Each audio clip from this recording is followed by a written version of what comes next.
वो जाके ना कैमरास की रिकॉर्डिंग निकलवा के ले आया। वही कैमरास की रिकॉर्डिंग जब ये घर से गन पॉइंट पे वहां से आसमा को लेके आया था। लेकिन सबसे इंटरेस्टिंग बात यहाँ पे ये है कि क्या आसमा अपने अब्बा के साथ बुरा होता हुआ देखेगी?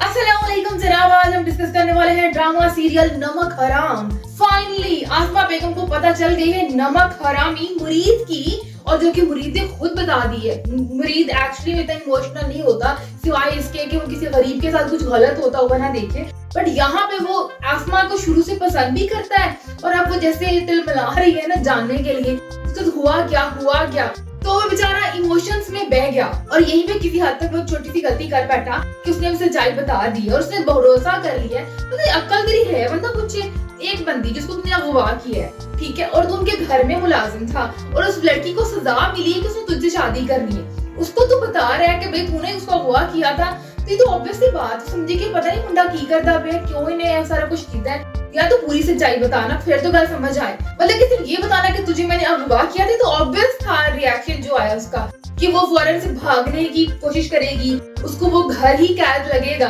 तो वो सारी कोशिशें आसमा बेगम करने की कोशिश कर रही है। तुम कैद करके कैसे रख सकते हो आसमा को उसके ही घर में? ये कैसे पॉसिबल है? एक तो उन्होंने घर दा मुलाजम है, उत्तो उन्होंने घर दे बाहर जो एनेक्सी वाला पोर्शन है उन्हें को रहना पे तो ये क्या भी मुमकिन है कि उन्हें घर देने पता नहीं चलेगा? लाइक सीरियसली बड़े जोक। वैसे तो आसमा बिल्कुल सही चालाकियां कर गई, लेकिन एक बेवकूफी कर गई कि उसने मोबाइल साइलेंट नहीं किया।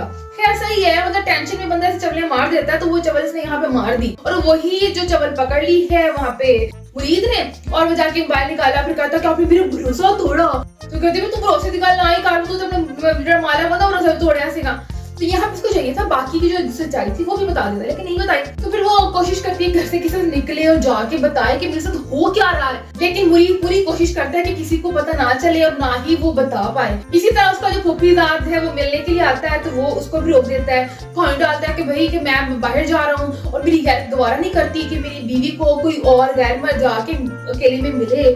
लेकिन आसमा की नीयत को जानने के लिए ना उन्हें एक और चालाकी की थी। आसमा ले गया बाहर लंच या डिनर मतलब खाने के ले गया और तो वापस लेके आया और जानबूझ के पीछे रहा कि अब आसमा क्या करती है, और उसको शायद आइडिया भी था कि घर में कोई नहीं है। वो बेचारी भागती है जाके अपनी अम्मा अब्बा को वादे देती है और अम्मा अब्बा तो पहले ही कितने गायब होते हैं। अब अपनी बगैरतियां याद नहीं है, इन्ने चक्कर चलाई खड़ा है और दूसरा उन्हें इन्ने से लोगों ने कत्ल किए हैं, लेकिन अपनी बेटी के मामले में इतना संदल होना समझ नहीं आता। मतलब उसने कहीं हार ही नहीं पूछा और घरदे ने मना किया कोई उसे जावे ही ना। लाइक सीरियसली जब आसमा भाग के अंदर जाती है तो स्टोरी में एक और झोल ये भी था कि वो पहले कैसे पहुंच गया मुरीद। मतलब मुरीद मुलाजिम है, उसको सारे रास्ते पता है, तो क्या आसमा को कोई रास्ता घर का नहीं पता था कि वो जल्दी पहुंच जाती? मतलब आसमा भी पहुंची है, आवाजें लगाई है उसने अपने घर वालों को और मुरीद साहब पहले उठ खड़े। लाइक सीरियसली अन्नी बड़ी चवल मैंने हजम नहीं हुई। तो मुरीद यहीं से गन पॉइंट पे उसको ले जाता, तो इनके घर में कैमरास हैं कि हम सब जानते हैं कि आसमा पर जब इल्जाम लगा था तभी कैमरास की रिकॉर्डिंग निकलवाई गई थी और ये इल्जाम मुरीद ने साबित भी उस कैमरा रिकॉर्डिंग की वजह से कराया था क्योंकि उस कैमरे में आया था दुल्हन भाग के जा रही है और वो दुल्हन फेक दुल्हन थी, वो आसमा नहीं थी। तो यहाँ पे ये जो करके आया ना गन पॉइंट पे लेके आया, तो कैमरास यहाँ पे भी हैं और यही कैमरास की जो रिकॉर्डिंग में आगे जाके मदद करने वाली, वो बताती हूँ कहाँ जाके मदद करने वाली। जब ये लेके गया आसमा को जो कि बांध दी है, मतलब तू आखिरी चबला पे उतर है, बस उसको बांध के कैसे रखेगा उसको अपने ही घर में? यहाँ पे कोई भी आएगा और तू पकड़ा जाएगा तेरी सही हो जानी है, लेकिन नहीं वो उसको बांध के जाता है। बाई चांस आग लग जाती है और उसी चक्कर में वो बेचारी बेहोश हो जाती है। फिर जब पूरे कमरे में आग लग चुकी होती है ना तब जाके मुरीद वहां से बचाता है। लेकिन हाँ, जाने से पहले वो अपनी सारी सच्चाई बता देता है कि उसके साथ क्या हुआ था, कि उसकी अम्मा के साथ ज्यादती की थी इसके अब्बा ने, इस वजह से वो सारा ये सब कुछ कर रहा है। यहाँ पे ना मुरीद के लिए अच्छा मौका था कि आसमा को मरने देता, लेके नहीं जाता। लेकिन जो मुरीद है वो एक्चुअली में नेगेटिव बंदा इतना नहीं है। मतलब ठीक है उसके साथ बचपन में जो ज्यादतियां हो चुकी हुई है वो उसके दिल और दिमाग में इतनी ज्यादा बैठ गई है कि उसको कुछ सही गलत नजर नहीं आ रहा, वो बस बदला नजर आ रहा है। लेकिन वैसे वो एक पॉजिटिव है जो हम डिफरेंट जगह पे उसकी देखते आए हैं कि जब वो किसी के साथ गलत होते देखता है तो कुछ ना कुछ रिएक्ट जरूर करता है। तो ये बात तो एक सच है और आसमा को तो पसंद ही बहुत करता है, तो मरते हुए कैसे देख सकता था। तो हॉस्पिटल ले जाता है, घर वालों को भी खबर कर देता है और आसमा की माँ मिलना चाहती है लेकिन वो अब्बा आने नहीं देता। कहता तू अपने जज्बात पे काबू रख भाई, तू अपने जज्बात पे काबू रख, तू इन्हें आखिर चवला मारे आई, अपनी चवले देखी नहीं हुई और तेरी चवल की वजह से वो बेटी जो तुम्हारी है वो क्या कुछ भुगत रही है। लेकिन खैर उसने तो जो भुगतना था भुगत लिया, अब बारी तो अब्बा जी की है जो आने ही वाली है। सबसे इंटरेस्टिंग बात ये है कि मुरीद ने आसमा को कह दिया भाई तू जो दसना है ना दस दे, मैं तेन लाओ कर देता, क्योंकि वो तो रोना धोना करती है ना कि भी तूने मुझे क्यों बचाया है, क्योंकि वो मर जाना चाहती है। एक तरफ उसके साथ जो एक हकीकत है कि वो घर वालों के सामने बुरी है और उसकी वजह भी जान गई कि उसके अब्बा जी ऐसे हैं और वो तो अपने अब्बा से प्यार ही बहुत करती थी, इसलिए वो जीना भी नहीं चाहती है। लेकिन अब यहाँ पे मुरीद ने जब कह दिया अभी तुम पुलिस आ रही है, उसको जो बताना है ना बता दो, लेकिन आसमा नहीं बताएगी